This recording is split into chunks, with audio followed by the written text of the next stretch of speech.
So I'm 7 days late, but 2018 is over. 2019's been going on a week now, and I'm still yet to do my best movie list. But now is the time. I'm set up. There's a new background. I don't know if this is how it's going to stay. Do you like it? Let me know. Tell me what you think. But for now, let's talk about the best that 2018 had to offer when it came to movies.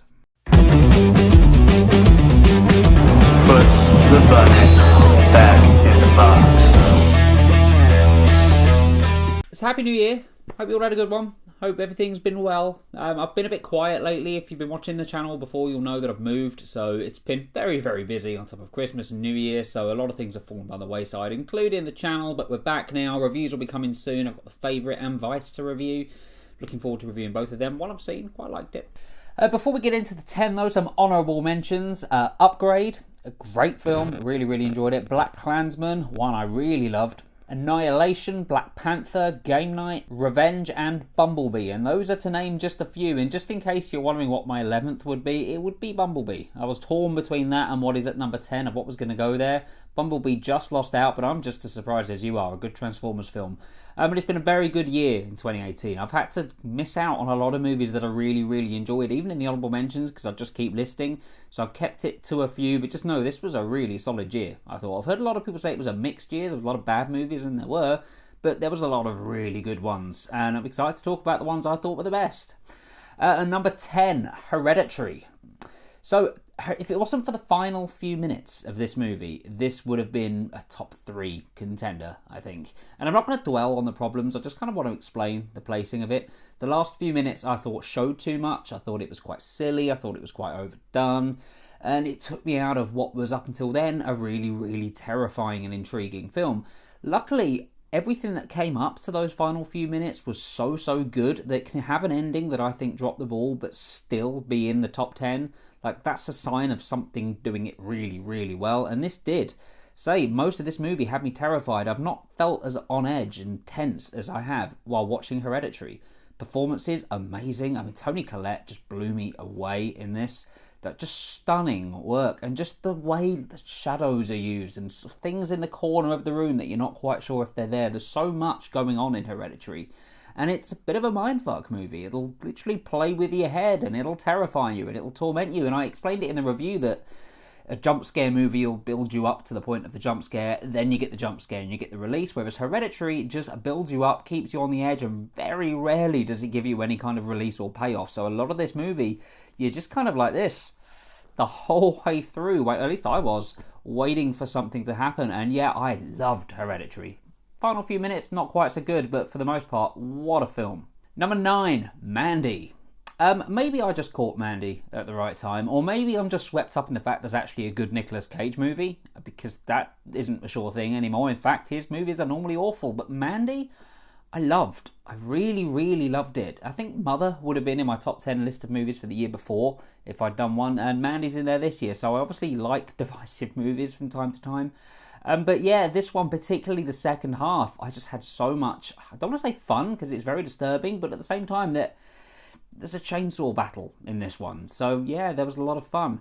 The movie is very slow for the first half. It takes a long time to get going, but I, for some reason, just connected with the movie, even in the slow parts. Sort of the visual, the sound, sort of the way it's got that weird colour palette going across it, and the way it goes quite slowly, the way it doesn't put its foot down until the second half, I actually quite enjoyed. And when the second half does come along, it's exactly the movie that I was wanting. A brutal, insane, nuts revenge flick with Nicolas Cage being pure Nicolas Cage, and there is some awesome caging in this film. Some of my favourite Nicolas Cage moments come from this movie. I love Mandy. If you've not had a chance to watch it, you may not enjoy it. Say it seems to be a bit love it or hate it, but I definitely think it's worth trying out. And if you're a Nicolas Cage fan, this is peak Cage. You get Cage at his best. Yeah, deserving of the number 9th spot, I think, in my mind. Number 8, Green Book. So I should have said this at the start, actually. These are only movies that have been released in the UK in 2018. So there are movies on here that would have been released in 2017 in other places, but we got them in 2018. Green Book is kind of a weird one because it comes out this year over here. It comes out in a week or two. So it's a 2019 movie for the UK, but there was a secret screening, and Green Book was, which I keep calling Green Room. I don't know if I've already done that.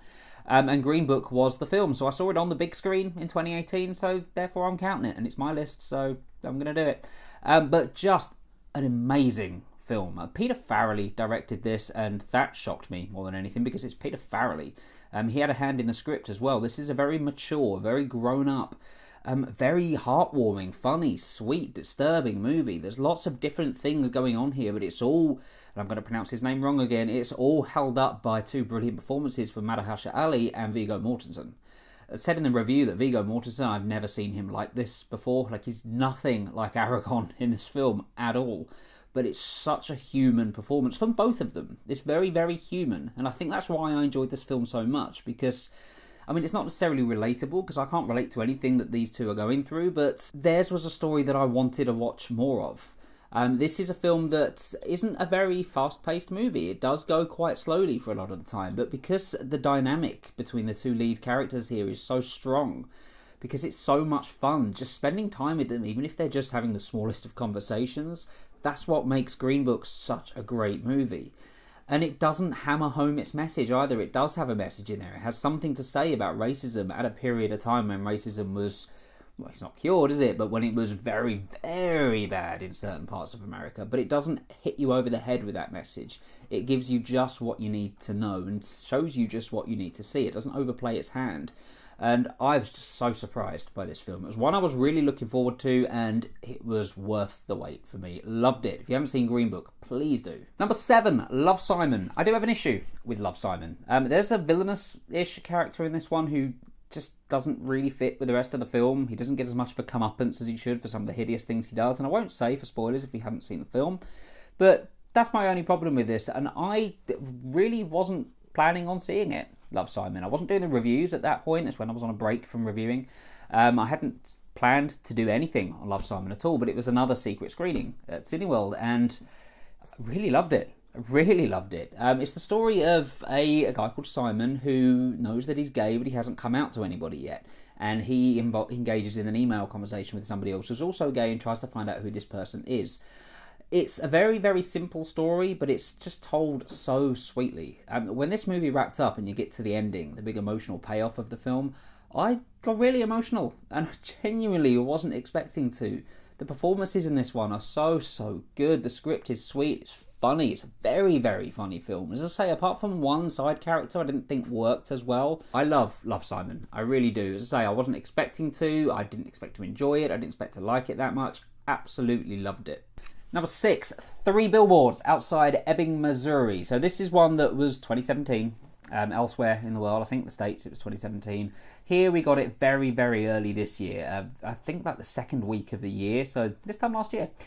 And it stuck with me ever since then, because it's just an incredible film. For me, I think the ending was a little bit short. I could have done with an extra few minutes. But that just shows how much I was loving it, because I wanted to see more. I wanted to see where these character stories were going. And it's a film with very, very bleak subject matter.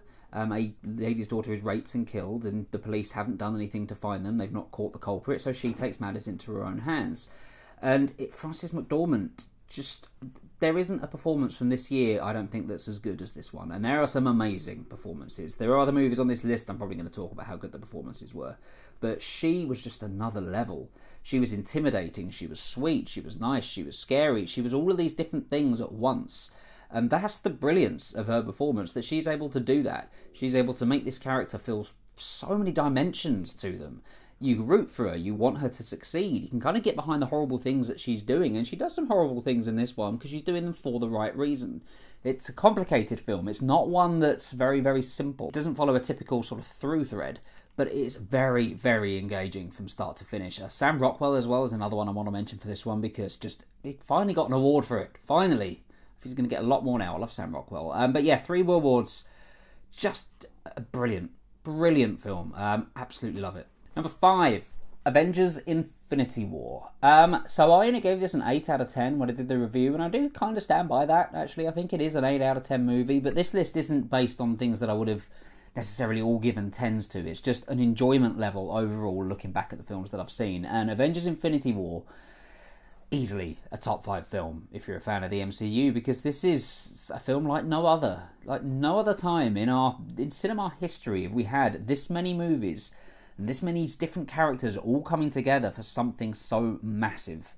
And they succeeded. I don't know how they were able to make this film as good as it was, because there are so many parts at play, so many characters, a whole new set of villains to introduce, and Thanos we haven't actually seen that much of before now, so you had to set him up as well, and it baffles my mind that they were able to pull this off as much as they did, but they just did it so well. I can't wait for this year. I mean, it's only 3 months now until we get the 4th Avengers movie, the one that wraps up this entire saga so far, and I'm so excited. If Infinity War is anything to go by, then Endgame is going to be absolutely incredible, and perhaps it's even going to be higher than number 5 on next year's list. I hope it's number 1. I really do. I hope this is good. Now, sticking with the superhero theme for number 4, which is Spider-Man Into the Spider-Verse. An animation that's not Disney or Pixar. It's Sony. And my God, is it good. This film is... I knew it was going to be good. When I sat down to watch it, when I saw the trailers, I knew it was going to be different. It was going to be fresh and original, and I was going to have fun with it. But I wasn't expecting it to be mind-blowingly good. And that's what it was. One of my favourite movies of the year. I think, hang on one second, it is my favourite superhero movie of the year. A cartoon. I wouldn't have thought that would have happened, but they did it. Because it's just the animation style in this one. I've heard some people complain that it's too in your face and it's too loud and brash. I think it's perfect. This, more than any other film that I've seen, looks like a comic book has come to life. Like, we are watching it transform from the page to the screen right in front of our eyes. The voice cast, spot on. I can't fault any of them. The story is one of the better superhero stories that I've seen in quite some time as well, particularly for an origin story. Because origin stories, they're getting a bit tiresome now, but this one felt fresh. Everything about this movie felt fresh. It's one of the rare times that a film wraps up and I want a sequel. Normally I'm like, let's not have too much of a good thing, let's not ruin it. This can get better and better and better, provided they don't milk it for all it's worth, provided they have the same talent behind it, provided it has the same level of care. If there's 3 of these, it could be one of the best trilogies ever. I'm so excited to see more movies set in this world, because this film, I laughed way more than I thought I would have done in this one. This is genuinely belly-achingly funny in places, and it's also very sweet at times as well. It's very serious. The characters, all of them, even Spider-Ham, like, I felt for them. I wanted them to win. I wanted them to be okay, and it's not often that a cartoon can come along and do that. It's getting rarer and rarer, I think, apart from, as I say, Disney and Pixar and How to Train Your Dragon, which is coming this year. Can't wait. But yeah, one of the biggest surprises of 2018, by a mile, was Spider-Man Into the Spider-Verse. I cannot wait to get it in 4K. It's going to look so good on that TV. Yeah, easily a top 5 entry. Number 3 is another movie that completely took me by surprise, and that is Crazy Rich Asians. I'm not adverse to rom-coms. You may see a few behind me. I'm not sure if these are all going to come out clearly in the video or not, if you can see what they are, but there's a fair few rom-coms up there, because I do like them, but I do find them to be very hit and miss. Crazy Rich Asians was one that got moved forward about 3 months over here because of how well it had done elsewhere. In America, it just took everybody by surprise. I think nobody was expecting it to do as well as it did. We got an unlimited screening for it, and I'm curious. I want to see if this is as good as everybody says it is, because a lot of these times rom-coms can be overhyped a little bit. Crazy Rich Asians, not even slightly. A near perfect film, I think. And I don't understand how. It shouldn't have been. It's a bunch of very, very rich people with their very, very rich problems. That's the sort of movie I should hate. But there's something about this film, the characters, the way it's written, the performances, just the script is so good. It just feels like it isn't a rom-com. It feels like it's something more. I was not expecting to be emotionally invested in all of these characters and in this wedding that was taking place. I wasn't expecting to feel for all of these different characters, because they're, just rich people, and rich people have it easy.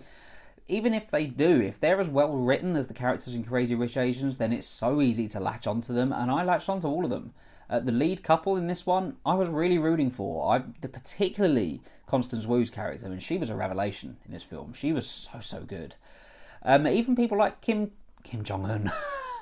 Even people like Ken Jeong didn't really overact at all. He didn't really overplay things. Everybody just did exactly what they needed to do in this film to make it a success. And it's another one that I really want a sequel to. I really want to see more from these characters, more stories set here. I want to spend more time in Singapore, because this film looked great. And I didn't think it was going to get a 4K release over here, but apparently it is now, and I can't wait to pick that up again. Yeah, Crazy Rich Asians, if you've written it off as a rom-com, if you thought, not really sure I'm going to want to see this one, please check it out, because I think if you're anything like me, it'll really surprise you. Loved it. Number 2, and then there wasn't a lot in it between 2 and 1. I think it changed quite a bit as I was doing this list. I've been keeping the list throughout the year, and 1 and 2 I kept swapping over. I wasn't sure what to put where, but I've stuck with it now. This is the final list, and at number 2 is Searching. Just an incredibly well done movie. What could have been a gimmick? What's been a gimmick in movies like Unfriended is given the exact kind of care and attention that it needed to actually tell an incredibly strong story. And what I like is that it's a simple story. It's just a guy's daughter going missing and him trying to find her. But there's so many twists and turns as this one goes on that I was constantly on the edge of my seat. I constantly thought it was going to go one way and it started going another. And when things wrapped up, genuinely, I got a little bit emotional. And it was a kind of a moment I wasn't expecting to get emotional at, and I did, because as I say, the script in this one is just so strong, the directing is so strong. John Cho, Deborah Messing, both of them, stellar work from the pair of them. And that's not even mentioning the fact that this movie takes place entirely on a screen. We see this through a laptop and through news reports. We don't get any traditional footage in this film at all throughout the entire thing, and that is something that could wear thin. That is something that not everybody may enjoy, and it's something that could easily have been terrible, but it's done so well. I do worry that other movies are going to pick up this way to do a film, and the whole gimmick is going to become a gimmick and it's going to get tired, but I'm just always going to look at The Searching as one of the first movies, or the first movie, to use this kind of style and to do it as well. It's just the first 10 out of 10 I gave on this channel was The Searching, and I stand by that. I really do. Just an incredible film. So at number 1, and you probably guessed what it is by now if you've watching the reviews, because it's the only other movie to get a 10 out of 10 from me this year, A Star Is Born. Wow. From the second I saw the trailer for this film with Lady Gaga and Bradley Cooper singing Shallows, I just knew that this was going to be something special. I wasn't expecting it to be as special as it was. I wasn't expecting it to be just as incredibly well done as it was, but that trailer gave me hope. And it's one of those rare times when I'm super excited by a trailer and the movie goes above and beyond it. And that's what A Star Is Born did. For starters, Lady Gaga. I've seen her in American Horror Story, so I know she's a good actress. But she just transformed in this. I wasn't watching Lady Gaga, and same with Bradley Cooper actually. I was watching her character. I didn't know she could give performances to this level, but she sucked me in from the first moment that she appeared on the screen, and she held me there all the way until the end. I just went along for this whole journey with her, and like I was saying about Green Book, I could easily just have watched these two characters just spending time together. It almost felt like I was peering into their lives and just watching it rather than watching a film, and I wanted to see more. I wanted to spend more time with them. Bradley Cooper deserves all the awards, and we're not going to talk about the Golden Globes at the moment from last night because, well, we will at some point. But he deserves all the awards for this because the script, the directing, his performance blew me away. They really did. The ending is a sucker punch. It is. I've not seen any of the other Star Is Born movies. I've not seen any of them, actually. I think there's been 3 or 4 of them now, and I've not watched one. So I wasn't aware of how this wrapped up. So when it started looking like that's where it was going to go, just wow, everybody in the cinema was crying that I could see. I looked across and the 3 people I was with, all in tears, and yeah, it's easy to see why. And it's not saccharine sweet.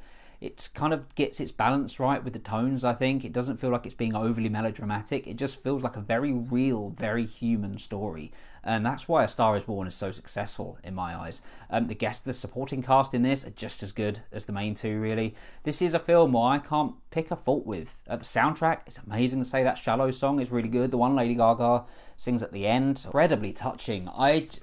There hasn't been a film in recent memory that's got me on an emotional level the same way that this did. It's a film that I was still thinking about weeks after I'd seen it. Like weeks after. I was still just casting my mind back to certain moments from it. It's one I'm instantly going to buy as soon as it comes out because I do want to watch it again. I feel this movie deserves multiple viewings just to get the most from it. And it's rare for that. It's rare for me to watch a film over and over again. A Star Is Born, definitely at least a few more times when that comes out on Blu-ray. I can't wait to see it. Yeah, easily my pick for number 1. I love The Star Is Born. So that's my top 10 for 2018. Over to you. What's your top 10s? Let me know. Or not even top 10. What was your favourite movie? You can give me 10 if you want, 20, whatever. But just let me know what your favourite film of the year was and why. Let's talk about films below. As I say, sorry about the lack of videos lately. We are back now. There's reviews coming.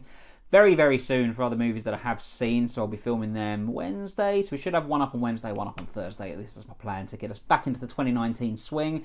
Episode by episode is coming back as well. That'll be back in a couple of weeks, I think, once I've watched the first 11 episodes of a certain TV show.